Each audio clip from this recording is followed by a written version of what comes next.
আমাদের রক্তের উপর দিয়ে এই ইন্টারিম গঠিত হয়েছে। এই ফ্যাসিবাদী স্বৈর শাসনের অবসান ঘটাতে আমরা সক্ষম হয়েছি একমাত্র আল্লাহ তাআলার সাহায্যে। আমাদের কিছুই করার ক্ষমতা নেই যদি আল্লাহ তাআলা আমাদের উত্তম সাহায্যকারী না হন। ওয়াকাফা বিল্লাহি ওয়ালিয়াউ ওয়াকাফা বিল্লাহি নাসিরা। Allah is enough as an ally, Allah is enough as a helper. আল্লাহ যথেষ্ট আমাদের জন্য সাহায্যকারী হিসেবে, আল্লাহ যথেষ্ট আমাদের জন্য অভিভাবক হিসেবে। মহান আল্লাহ রব্বুল ইজ্জত আমাদের সাহায্যকারী হয়েছিলেন, মহান আল্লাহ রব্বুল ইজ্জত আমাদের অভিভাবক হয়েছিলেন।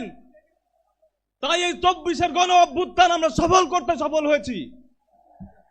আমাদের কোনো ক্ষমতা নেই আল্লাহর ক্ষমতা ছাড়া।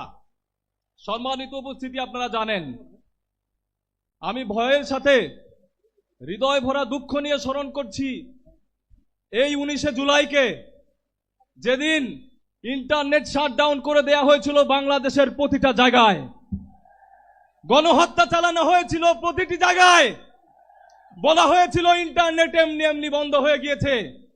আমি আরো স্মরণ করছি সেই ফ্যাসিবাদীদের যারা স্বৈরাচারী খুনি হাসিনার সাথে বৈঠক করেছিল। আজকে তারা শিল্পপতি ছিল, বাংলাদেশের সবচেয়ে ক্ষমতাধর ব্যক্তিবর্গ, এবং শেখ হাসিনাকে তারা শক্তি জুগিয়েছিল এবং বলেছিল এই আন্দোলনকে দমাতে আমরা আপনার পক্ষে আছি।